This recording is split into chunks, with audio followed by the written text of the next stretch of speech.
एक छोटे से गांव में सुशील अपनी पत्नी मलिका और बेटे कैलाश के साथ रहता था।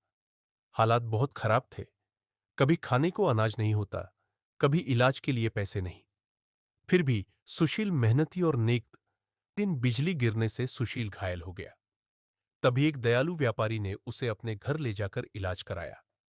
जाते समय उसने पैसे भी दिए ताकि सुशील अपने बेटे का इलाज करा सके और नया व्यापार शुरू करे। सुशील ने उन पैसों से फल सब्जी का काम शुरू किया। धीरे धीरे उसका व्यापार बढ़ता गया। ग्राहक दूर दूर तक फैल गए और वह गांव का सबसे अमीर आदमी बन गया। उसने एक अच्छा घर भी खरीद लिया। परिवार खुशहाल जीवन जीने लगा। एक दिन सुशील का पुराना दोस्त वासु आया। उसने बताया कि उसकी पत्नी बीमार है और उसे पैसे चाहिए। वासु को उम्मीद थी कि सुशील मना कर देगा, जैसे उसने पहले उसकी मदद से इनकार किया था। लेकिन सुशील ने बिना सोचे पैसे दे दिए। वासु हैरान रह गया। उसने कहा, भाई, जब तुम्हारी हालत खराब थी मैंने तुम्हारी मदद नहीं की। मैंने अहंकार दिखाया। लेकिन आज तुमने सच्ची दोस्ती का मतलब सिखा दिया। कृपया मुझे माफ कर दो। सुशील मुस्कुराया और बोला, भाई, इसमें माफी की कोई बात नहीं। इंसान गलती करता है, लेकिन गलती मान लेना सबसे बड़ी बात है। मैं तुम्हें दिल से माफ करता हूं।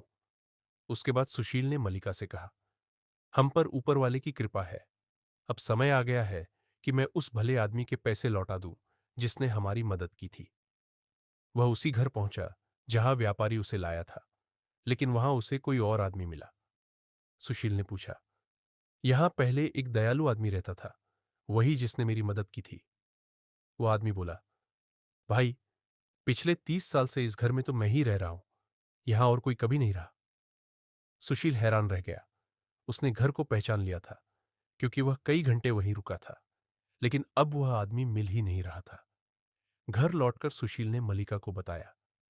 मलिका ने शांत स्वर में कहा, मुझे लगता है कि ईश्वर ने ही उस समय हमारी मदद की थी। तुम्हारी नेकी और ईमानदारी की वजह से भगवान किसी रूप में हमारे जीवन में आए और हमें सहारा दिया। दोस्तों, इस कहानी से हमें सीख मिलती है कि जो इंसान दूसरों की मदद करता है, उसके जीवन में भगवान हमेशा किसी न किसी रूप में मदद भेजते हैं। नेकी कभी व्यर्थ नहीं जाती और सच्चाई का साथ हमेशा ऊपर वाला देता है।